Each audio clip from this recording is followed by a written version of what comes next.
오늘 우리에게 주시는 하나님의 말씀은 마가복음 1장입니다. 마가복음 1장 16절로 20절까지 말씀인데요. 갈릴리 해변으로 지나가시다가 시몬과 그 형제 안드레가 바다에 그물 던지는 것을 보시니 그들은 어부라. 예수께서 이르시되 나를 따라오라. 내가 너희로 사람을 낚는 어부가 되게 하리라 하시니 곧 그물을 버려두고 따르니라.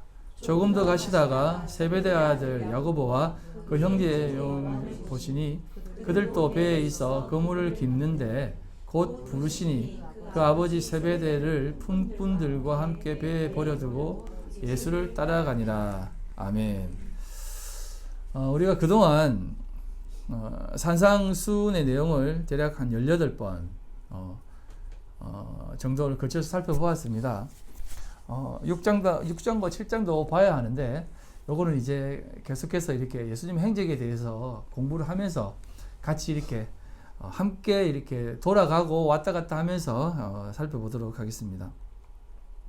오늘은 예수님께서 제자들을 부르시는데 특별히 어부를 부르시는 장면으로 등장을 합니다. 지난 시간에 잠깐 언급했지만 세리, 레위, 마태를 부르신 이유가 세리는 나쁜 사람이고 또 어떤 그런 개념의 모습이 아니라 너희들이 진짜 세리다. 바리새인과 서기관들, 너희들이야말로 진짜 세리와 같은 자들이다라고 지적을 하시면서 너희들이 행하는 그러한 모든 행위들, 소위 말하는 세리와 같은 삶, 즉 표면적 유대인과 같은 안식을 얻기 위해 행하는 그러한 모든 행위들, 종교적 행위들을 거치고 그러한 모든 모습으로 행해지는 행위의 자식들까지도 그만 놓고 이 세리와 같이 회개하는 마음으로 돌아오라 라고 가르쳤습니다. 그럼에도 불구하고 그들은 그 말씀이 무엇인지 못 알아들었어요. 못 알아들었습니다. 그것은 그들의 눈이 가리워졌기 때문이에요. 하지만 진짜 세리, 소위 말하는 세리와 같은 삶을 사는 그들은 자신들이 내가 세리였구나, 내가 정말 진짜 죄인이었구나 라는 것을 깨닫고 하느님 앞에 참된 안식을 구하는 삶을 추구하고자 모든 것을 다 버리고 예수를 쫓았다라고 말씀을 드렸습니다. 그래서 그들이 심령이 가난한 자들이고 그들이 천국을 소유한 자들이다라고 말씀을 드렸습니다.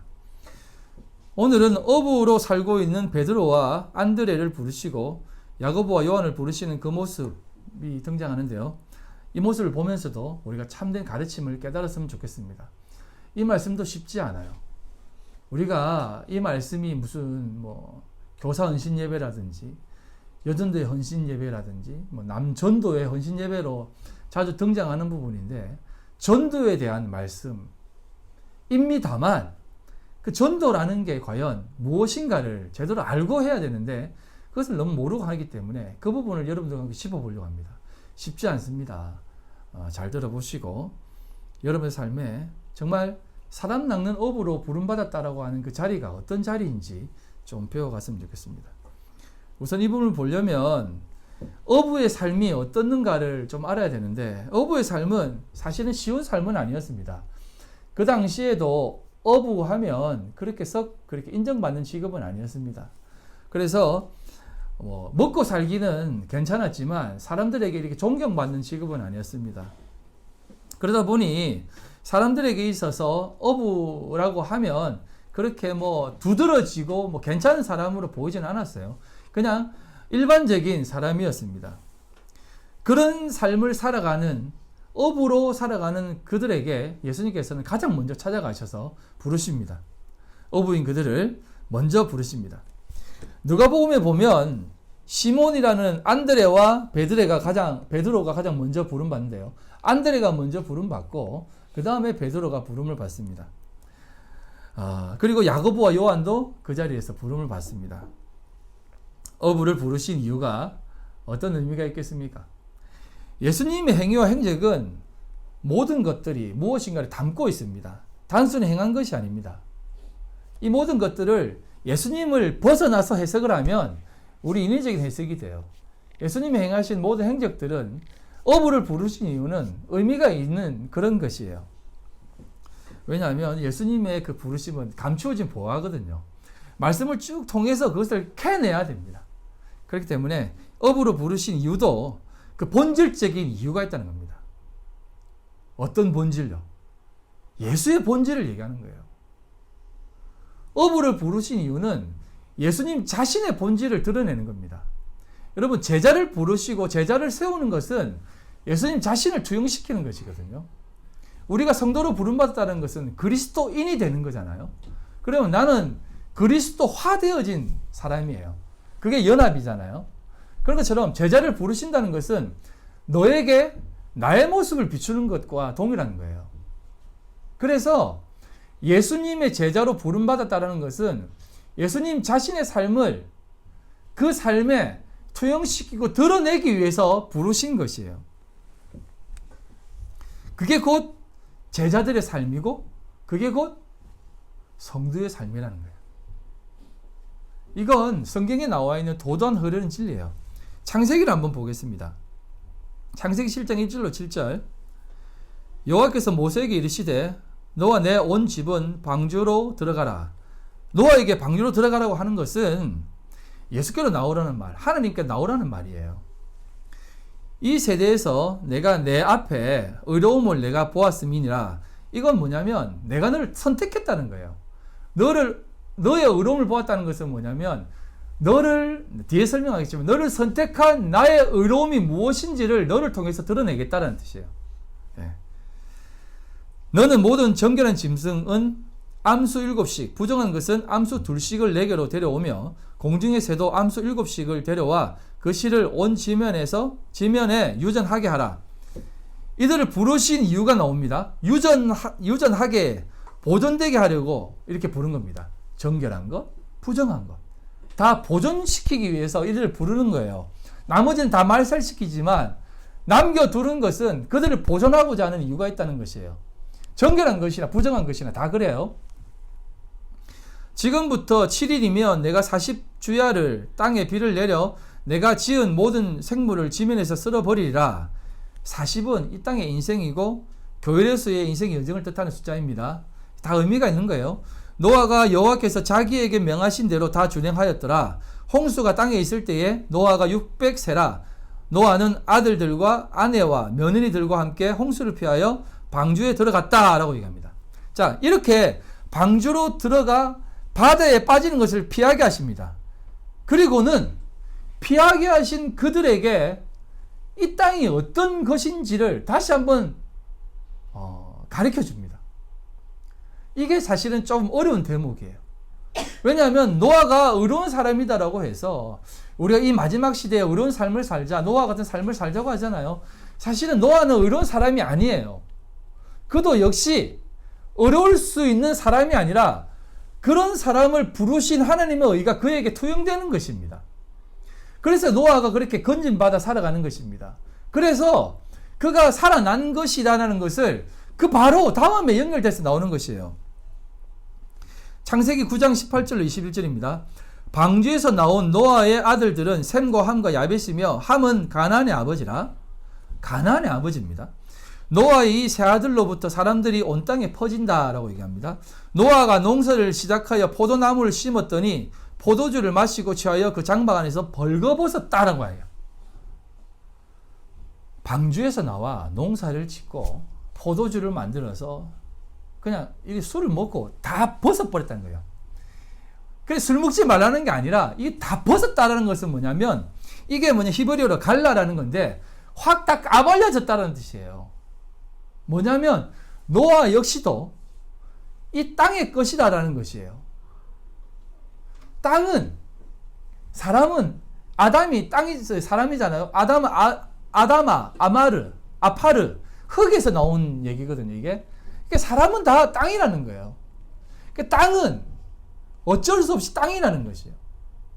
그들이 나와서 하는 모습이 이런 죄악된 모습인 것이에요. 세 아들 중에 누구 한 명이 괜찮아집니까? 예? 함과 야벳은 꽝이잖아요. 셈 족속이잖아요. 그러니까 3명 중에 1명만 하나님이 건지는 겁니다.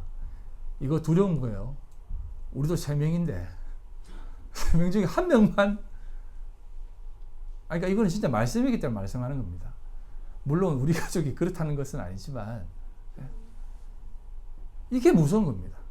그냥 인간은 육체로 다 드러난다는 것이에요. 흙으로 다 드러난다는 겁니다.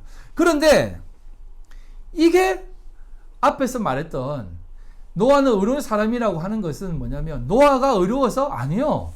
다 이렇게 딱 까발려지는 존재라니까요. 그게 아니라 내가 너를 부른 그 의, 너를 살린 그 의가 너의 삶에 드러나게 하는 것이 어렵다는 거예요. 그래서 여러분 그 다 죽어야 될 그 인간들 속에 노아와 8가족을 살려주잖아요. 그럼 그게 부르심이잖아요. 그럼 그걸 불러서 무엇을 계속해서 드러내는 겁니까? 너희들은 흙이야 라는 것을 계속 드러낸 것이에요.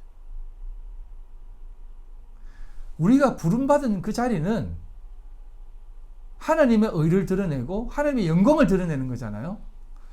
하나님의 영광을 드러내는 것은 뭐냐면, 자, 하나님의 영광이 뭐냐면 구별된 백성으로 불러서 하나님의 뜻만을 드러내잖아요. 온전히 내 안에 하나님의 영광이 드러나게 하기 위해서는 나는 어떻게 돼야 됩니까? 다 도말되어져야 되잖아요. 나의 의는 하나도 없이 되고 오롯이 하나님의 영광만 드러나야 되잖아요. 그러면 우리의 모습이 어떻게 돼야 된다? 제가 늘 얘기했던 쓰레기. 어떻게 네 같은 놈이 구원받았지? 어떻게 네 같은 세상이, 어떻게 너 같은 모습이 구원받았지? 라고 하는 것으로 하나님의 영광이 드러난다는 거지. 내가 그만한 자리, 나는 괜찮은 자리, 나는 훌륭한 자리, 야, 저 사람이라면 하나님 앞에 영광받을 사람이다라고 하는 그러한 자리는 아니다라는 거예요.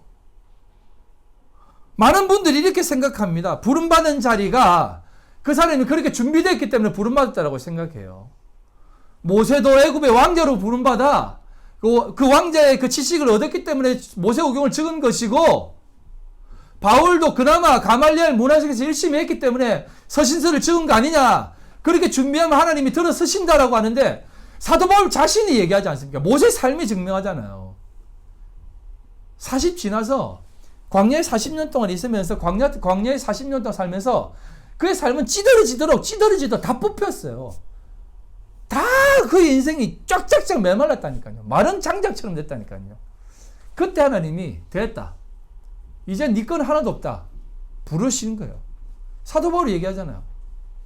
내가 그동안 가져왔던 모든 지식들은 쓰레기다, 똥이다, 배설물이다라고 하잖아요. 그래도 불구하고 우리는 자꾸 그 원인을 찾으려고 해요. 그 자리가 아니라는 것입니다. 오늘날에 하나님께서 우리를 부르신 제자로, 사도로, 성도로, 그리스도인으로 부르신 이유가 무엇이겠습니까? 우리가 늘 입버릇처럼 얘기하는 게 있잖아요. 하나님의 영광을 위해서? 그러면 여러분들의 영광이 어디 있습니까? 하나님만 100% 드러나야죠. 그러려면 그 모습이 어떤 모습이 되겠습니까? 우리는 죽은 자라는 것이 확인되어져야 된다는 것이에요. 그래서 제가 이 바다, 캐리비안 해적처럼, 그 영화에 나온 것처럼 그 바다에서 살아가는 좀비, 죽은 자들처럼 바다 속에 들그들 살고 있는데, 하나님이 근데 그 바다 속에 있는 자들은 자기들이 살아있다고 생각해요. 세상이라고 하는 그 테두리 속에서 살아있다고 생각합니다. 근데 거기에서 하나님이 살아남는 어부로 뽑아낸 겁니다. 그러면 여러분, 바다 속에 살다가 그 속에 살아있다고 생각하는 삶이 끄집어내서 배 위로 올라오는 순간 그 자신은 어떻다고 생각하세요? 그 당사자는 어떻게 생각하세요? 아이고, 나 이제 죽었구나라고 하지 않겠습니까? 그리고 죽었구나가 아니라 죽어요. 죽는 거예요. 바다 속에서 생명을 가지고 살던 존재는 물 밖으로 빠져나오면 죽는 겁니다. 근데 우리는 안 죽잖아요. 성도로 부름받으면 하나님의 영광을 위해서 내 자신을 더 드러내야 된다고 생각하잖아요. 그래야 하나님 영광 받는다고 생각하잖아요. 아니에요. 그게 아니라 부름받은 그 자리는 내가 죽는다는 자리예요. 아, 이제 나는 죽었구나라는 자리로 끌려가는 게 성도로 부름받은 자리라니까요. 사람 낚는 어부? 그래. 나 이제 사람 낚아야 돼. 나 이제 사람 낚아야 되니까 더 열심히 준비하고 오너 자리에 가든지 아니면 뭐 어떤 머리가 되어서 사람들에게 더 많은 사람들 낚아야 되니까 높은 자리에 올라가고 많이 벌어서 더 구제해서 사람들에게 좋은 영향력 펼쳐서 그들을 더 많이 내가 얻어야지, 취해야지. 그런 사람들이 전부 다 TV에 나와가지고 간증 찍찍하고 돌아다니는 거 아닙니까? 그거 보면서 우리는 무엇을 느껴요? 하나님의 일하심을 느껴요? 아니면 야, 이 사람 대단하구나를 보는 거예요. 이 사람 훌륭하구나라는 것을 봅니까? 근데 모든 성도들이 그 자리에 가기를 꿈꾸잖아요. 하나님이 나를 들어서 진짜 사람 낚는 어부로 만드시기를.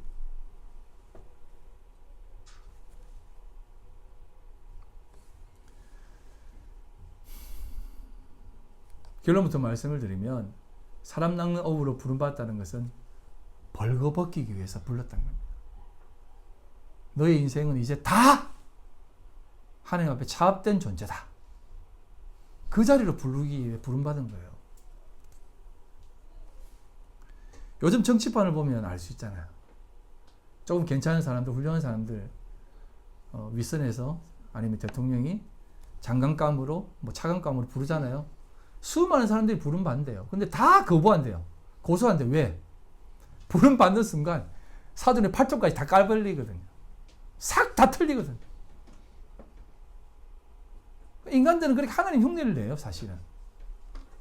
그 나물에 그 밥들이 까발려봐야 뭘 까발리겠습니까만 하나님이 우리를 불러 너 내 제자다, 내 성도다 라고 부르는 그 자리는 그 정도 까발리는 게 아니라니까요. 우리의 연약함과 모든 것들이 다 부름받아 나가는 그 자리라는 거예요. 너와 너도 그렇게 부름받아 다 까발려지는 거다라는 것을 확인시켜 주는 거예요. 다윗도 마찬가지입니다.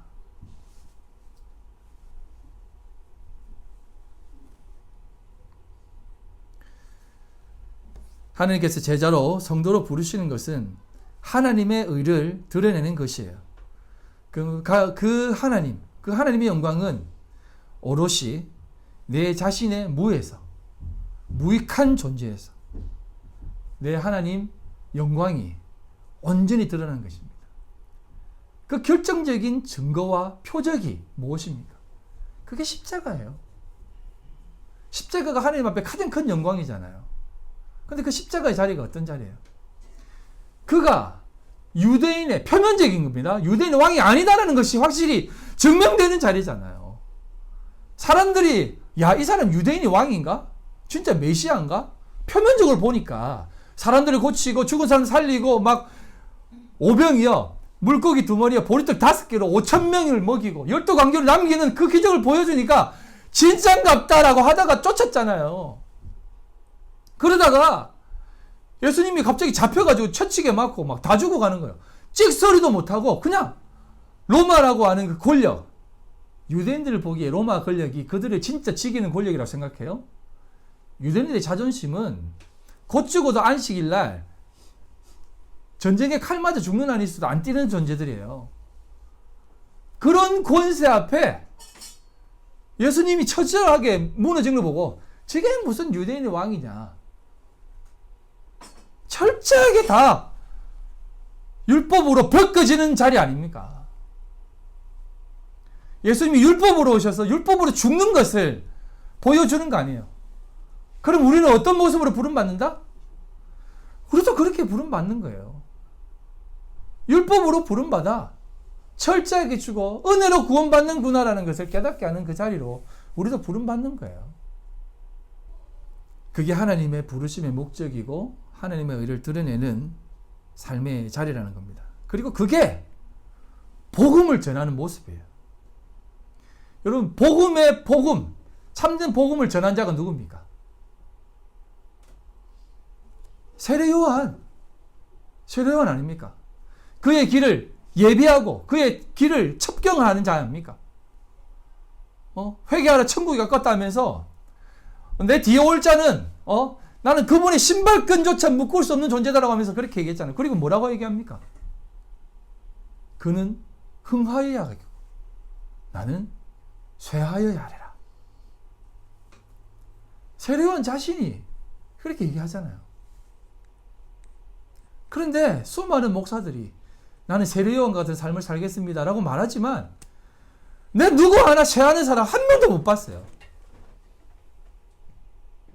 전부 다 자기 자리 한 번 더 차지하려고 막 애를 쓰고 이제 그만 목회하시자 하면 그거 안 물러나려고 애를 쓰고 물러나기 싫어가지고 막 자식들한테 주고 지금 모든 총회에서 제일 큰 이슈가 뭔지 아세요? 목사 정년 72세 65세까지인데 좀 더 하려고 70세로 늘리자라고 하고 있죠. 아무도 쇠하지 않아요. 그리고 조금 괜찮다고 말하는 사람들이 다 하는 게 뭐냐면 나는 은퇴해서 뭐 조용한 곳에 가서 조용히 그곳에서 이렇게 폐쇄된 공간에서 살겠다 하면서 좀 간간히 내려와가지고 또 강의 한 번씩 하고 들어가고 그게 쇠하는 거예요? 그게 쇠하는 삶이에요? 여러분 쇠하는 삶은 그런 삶이 아니에요. 그냥 죽는 겁니다. 그게 쇠하는 삶이에요. 나의 피와 땀과 눈물, 피땀 눈물이 갑자기 되는데 피와 땀과 눈물이 묻어있는 이 강대상, 내가 이 강대상을 어떻게 지켰는데 그렇게 말하는 순간 그건 자기 자신만 드러내는 것이라는 것이에요. 그래서 사실상 성도가 부름받은 그 자리는 새롭게 태어나야 된다라고 말하는 거예요. 새롭게 태어나야 된다. 요한복음 3장 1절로 5절입니다. 그런데 바리새인 중에 니고데모라 하는 사람이 있으니 유대인의 지도자라. 그가 밤에 예수께 와서 이르되 라삐여 우리가 당신은 하느님께로 오신 선생인 줄 아나이다. 하나님이 함께 계시지 아니하면 당신이 행하시는 이 표적을 아무도 할 수 없음이니이다. 예수께서 대답하여 이르시되 진실로 진실로 내게 이르노니 사람이 거듭나지 아니하면 하나님의 나라를 볼 수 없느니라 라고 얘기합니다. 거듭나지 아니하면 하나님의 나라를 볼 수 없다라고 얘기합니다. 이건 뭐냐면 네가 지금 하나님의 나라를 볼 수 있다고 생각하느냐? 네가 꿋꿋이 살아있는데 어떻게 볼 수 있어? 죽어야지. 죽어야지. 니고데모가 이르되 사람이 늙으면 어떻게 날 수 있사옵나이까? 두 번째 모태에 들어갔다가 나올 수 있사옵나이까? 예수께서 대답하시되 진실로 진실로 내게 이르노니 사람이 물과 성령으로 나지 아니하면 하나님의 나라에 들어갈 수 없다라고 얘기합니다. 물과 성령. 이 물은 진리고요. 성령은 하나님입니다. 진리란 모든 것이 진리라고 하는 말씀을 꼭 기억하세요. 정한 것, 부정한 것 다 우리 앞에 진리로 남겨둔 겁니다. 바닷속 그 바다, 그 저주의 바다, 이것도 진리예요. 진리로 보면 진리예요. 아, 저 바다에 빠져 있으면 내가 죽는구나라는 것을 알면 그게 진리가 되는 거예요. 진리가 사실 증명하고 선과 악을 구분하는 거예요? 아니잖아요. 이게 악이다라고 하는 것이 진리잖아요. 그럼 그게 진리예요. 물과 성령이라고 하는 것은 내가 죽을 수밖에 없는 죽은 존재구나라는 것을 깨닫지 않으면 다시 살아날 수 없다는 것입니다. 내가 죽은 것이 무엇인지 깨달아 하나님만이 살릴 수 있다는 것을 깨닫지 않으면 안 된다는 것을 얘기하는 거예요. 진리는 거짓인지 참인지 선인지 악인지 모르고 있는 그러니까 선과 악이라는 개념을 여러분들에게 말하지 않겠습니다. 거짓인지 진리, 참인지 라는 부분에 진리가 딱 떨어지는 순간 그건 다 구분되어집니다. 아, 이게 진짜구나, 이게 거짓이구나라는 것이 구분이 돼요. 악한 것이 떨어져도 그게 거짓인지 선인지, 거짓인지 참인지 알 수 있다니까요. 선한 것이 떨어져도 거짓인지 참인지 알 수 있다니까요. 지금 우리 앞에 놓여져 있는 그것들, 제가 오늘 요즘 계속 학생들한테 사사기를 먼저 공부시키고 있어요. 제가 여러분들에게 강의하기 이전에 먼저 워밍업으로 사사기를 공부하고 있어요. 아이들한테 뭐라고 했냐면 두 번째 사사가 에웃이거든요. 근데 에웃이 왼손잡이에요. 왼손잡이. 그 당시도 왼손잡이는 짝배기하고 똑같은 거예요. 그냥 약간 찌질한 놈이다라고 생각하시면 돼요. 나중에 왕과 독대를 시키거든요. 그 말은 얘가 무슨 왕을 죽이겠느냐라고 하는 수준의 사람이라는 것이에요. 그런 자를 들어서 그 모압왕을 죽이게 합니다. 에글론을. 그런데 이 에글론이 왜 강성해지냐면 여호와께서 모압왕 에글론을 강성케 하셨다는 것이에요. 왜요? 이스라엘 백성이 악하기 때문에. 이스라엘 백성이 온니엘이 딱 죽는 순간 바로 하나님을 버리고 악의 길로 떠나버리는 것입니다.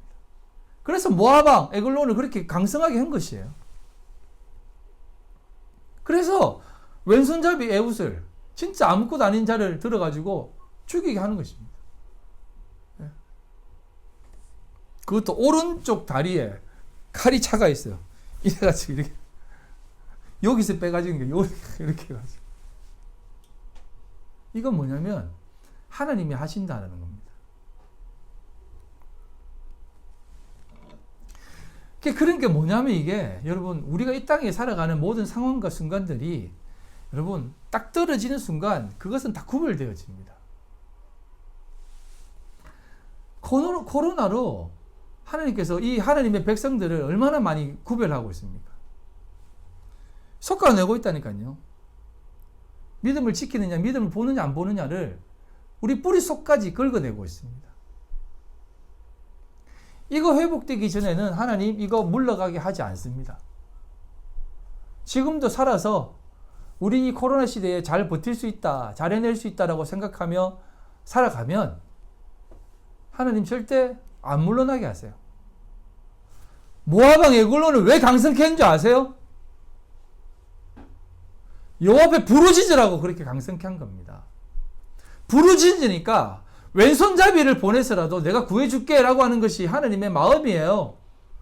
그런데 너희들은 지금 이렇게 보내고 있는데 이 세상을 살게 하는데 왜 나한테 부르짖지 않고 살아가느냐라고 하는 거예요. 여기에서 버텨서 하나님의 영광만 드러내려고 하는 거예요. 버티는 게 지 영광이지. 자기 영광이지. 하나님께 영광이에요? 못하겠습니다. 살려주세요. 나는 아무것도 할 수 없습니다. 나가야 되는데 할 수 있다고 자꾸 나가잖아요. 우리가 긍정의 힘처럼 제가 부정적인 얘기를 하는 게 아니라 진짜 하나님을 의지하냐 이겁니다.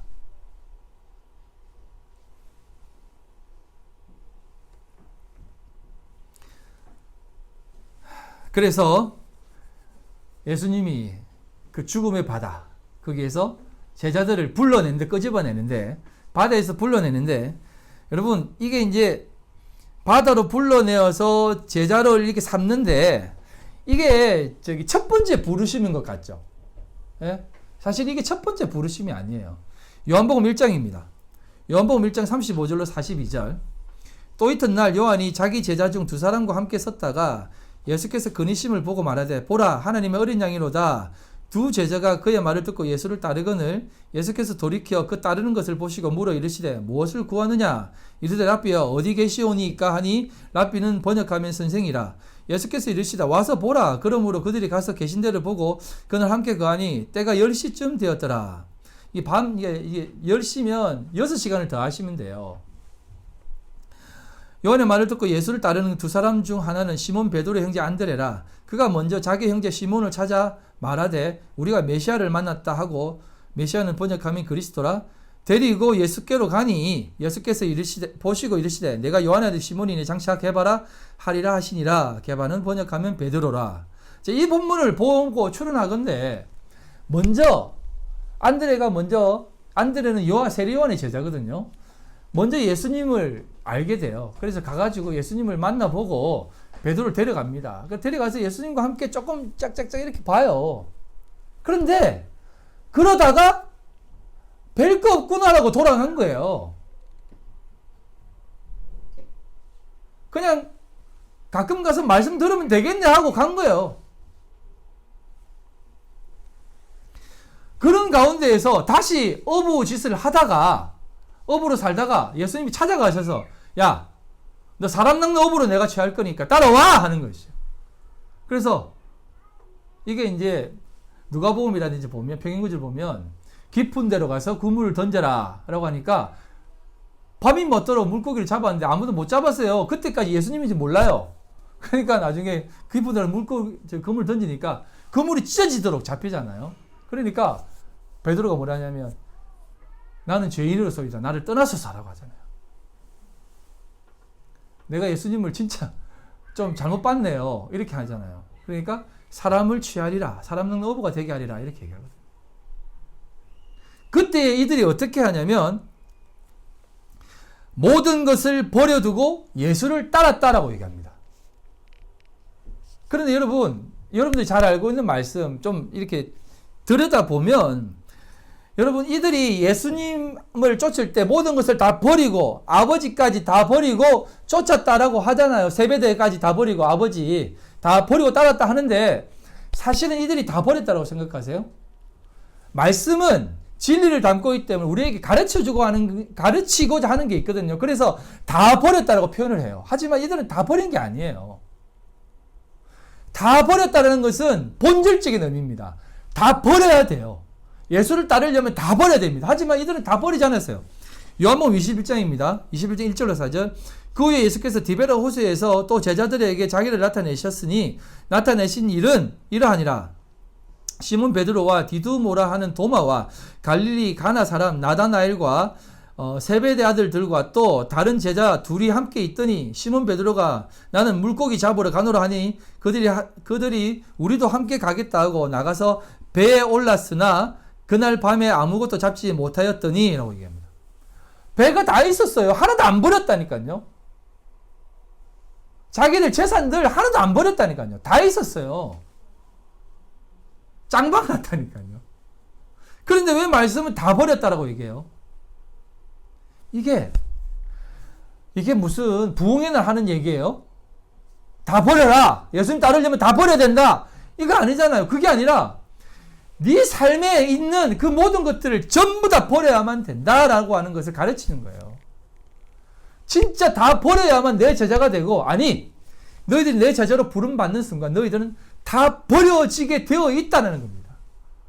그게 노아를 부름받아 의롭다라고 칭한 것은, 내가 나의 의를 너를 통해 하나도 안 버리고 찡방하는 너희들과 같은 너희들을 내가 정말 하나님의 사람이 어떤 사람인지를 확인시켜 주겠다라고 하는 것이 제자로 부름받아 사람 낚는 업으로 부름받아 살아가는 사람들이에요.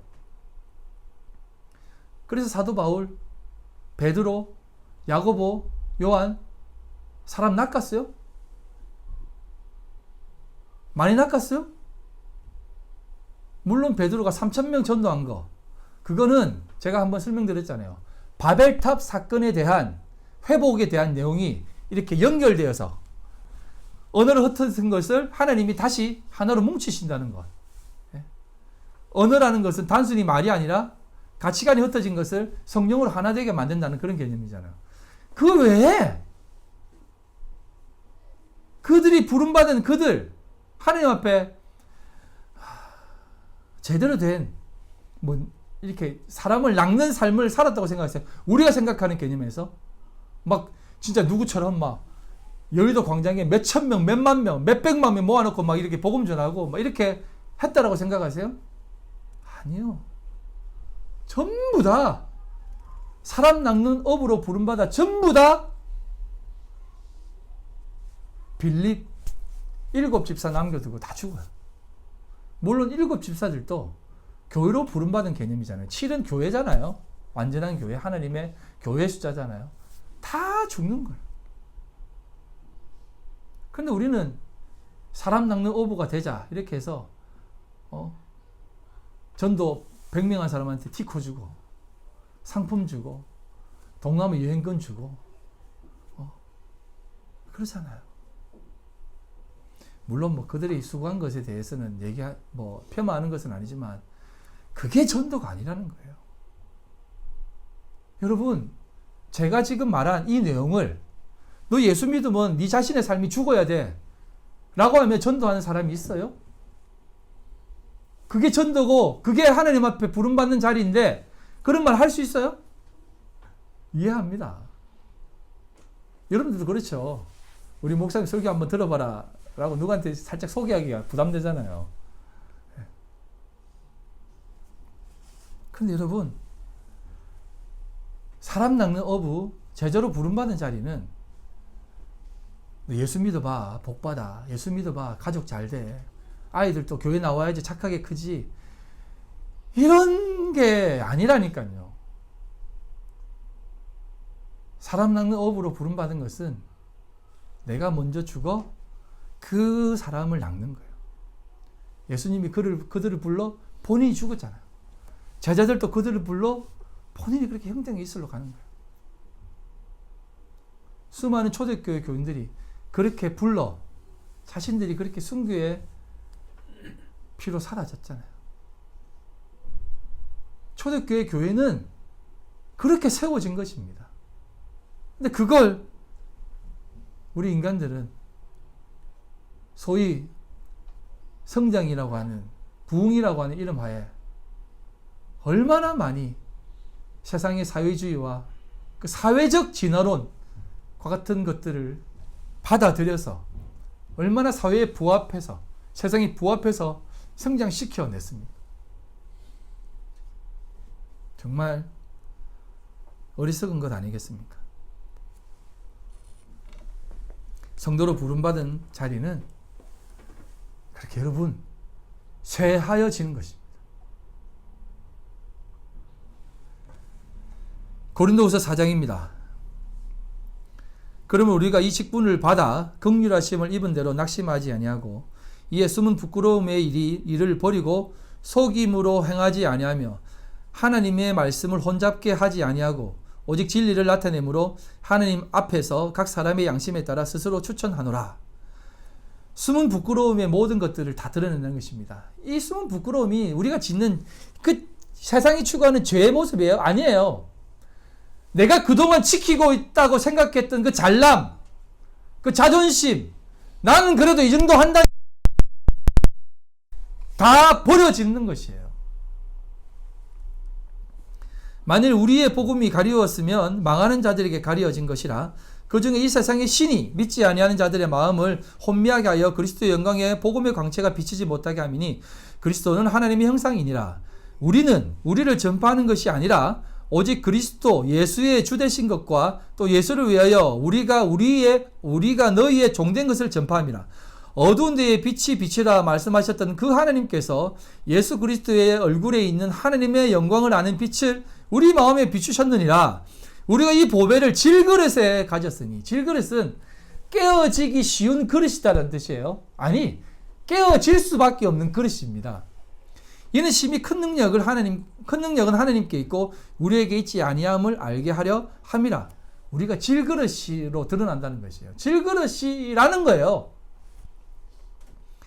우리가 사방으로 우겨삼을 당하여도 쌓이지 아니하며 답답한 일을 당하여도 낙심하지 아니하며 박해를 받아도 버림받지 아니하며 거꾸로 뜨림을 당하여도 망하지 아니하고 쇠하여진다는 이야기입니다.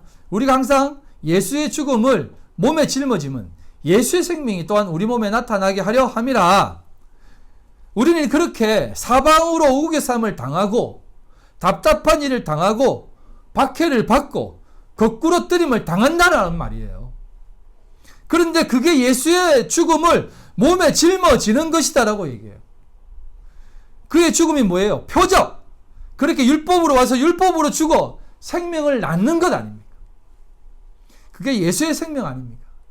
그게 우리 몸에 나타나게 하기 위해서 우리를 그렇게 부르셔서 가게 하시는 거예요. 그런데 그게 가리워질 때가 있습니다. 망하는 자들에게. 이 세상의 신이 뭐예요?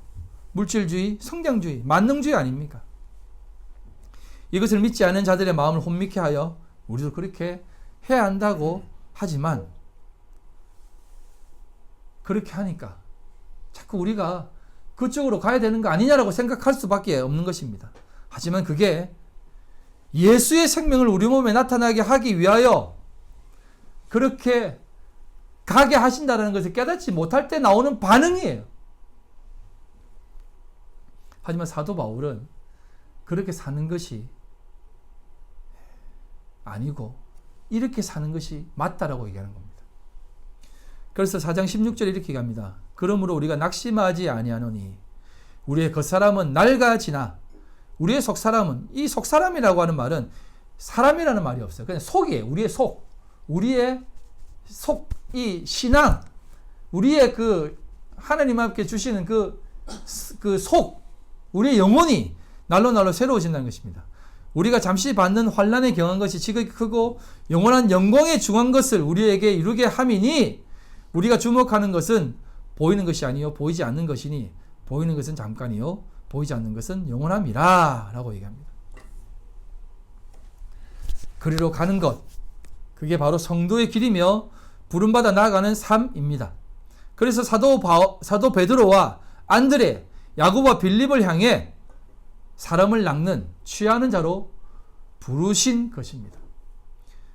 사람을 낚는다는 것은 많은 사람을 낚는 것이 아니라 복음으로 낚는다는 것인데, 복음으로 낚는 것은 그 사람의 죽음을 얘기하는 것이고, 그 사람의 죽음은 곧 내가 먼저 죽어 그 사람을 낳는 삶을 살아간다는 것이기에 우리의 삶도 이 세상의 바다, 이 세상의 바다의 그 진리 가운데, 세상의 진리, 그 진리 가운데 하나님의 진리로 새롭게 나가는 것입니다. 이거 쉽지 않습니다. 이거 어려워요. 어떤 사람이 이런 얘기를 합니다. 가장 태평할 때가 백성들이 임금이 누구인지 모를 때다 라고 하는 얘기가 있습니다. 그래서 많은 사람들이 아무 일 없고 그냥 좀 평안하게 이렇게 많이 못 벌어도 좋으니까 편안하게 갔으면 좋겠는데 늘 그 삶을 꿈꾸잖아요. 하지만 여러분, 성도들은 절대 그렇게 내버려 두지 않습니다.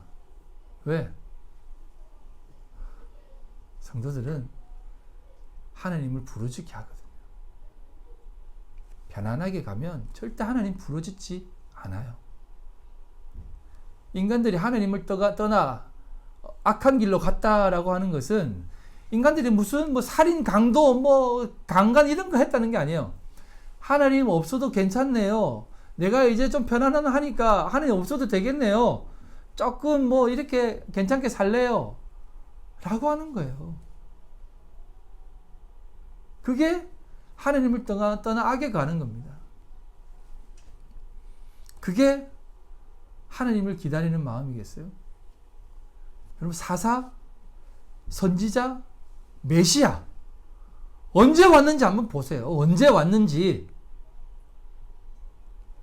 그들이 다 하나님을 떠났을 때, 하나님을 부르짖을 수밖에 없을 그때 등장한다는 것입니다.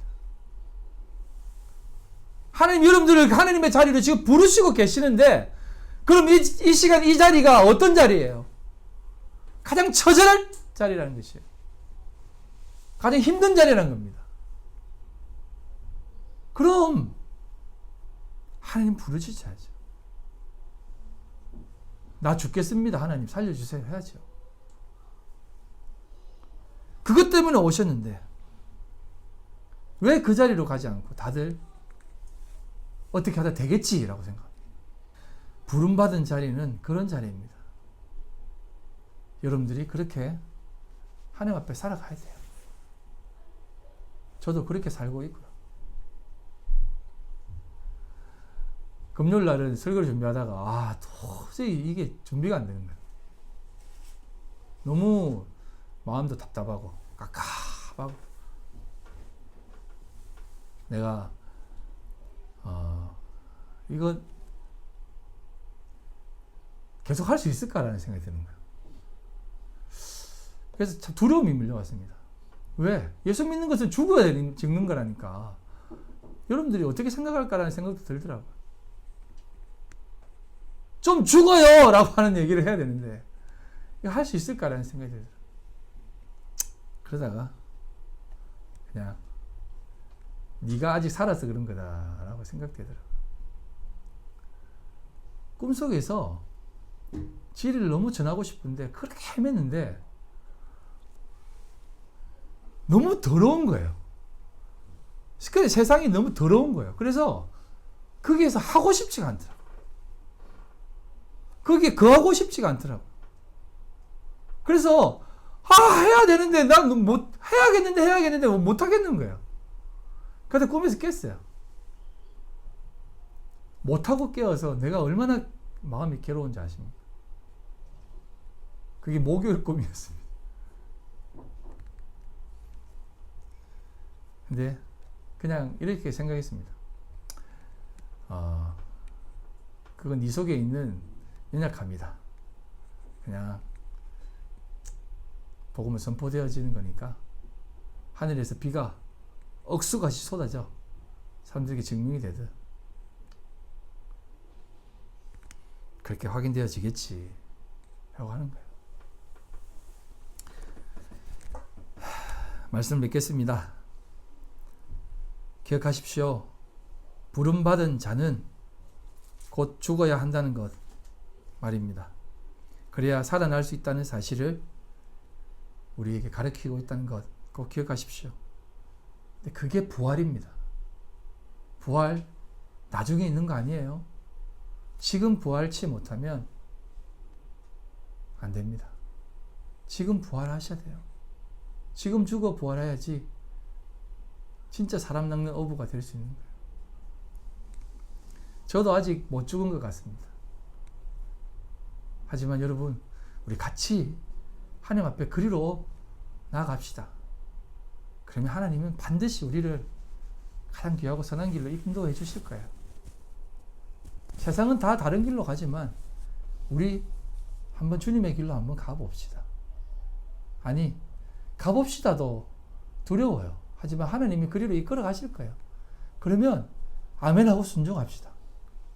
그리고 그 순종 속에 하나님이 꽃피우시는, 하나님이 드러나시는 그 자리, 우리 정말 한번 확인해 봅시다.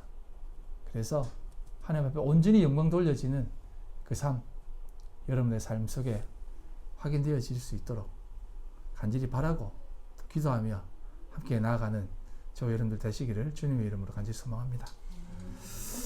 우리 시간 기도하실 때 아버지 하나님 영광과 찬송을 올려드립니다. 오늘도 우리를 이끄시는 하나님의 그 놀라운 은혜의 손길을 다시 한번 깨닫습니다. 날마다 죽노라 라고 한 그 사도벌의 고백이 나의 고백이 되고 그 속에서 하나님이 살리시는 그 부활의 삶 속에 우리가 살아갈 수 있도록 주여 도와주시옵소서. 오늘도 유리방황하고 힘들어하는 하나님의 성도들 꼭 지켜주시고 하나님의 선하고 복된 길로 인도해 주셔서 선하게 인도해 주시고 안전케 하여 주시옵소서. 세상은 날로 악해집니다.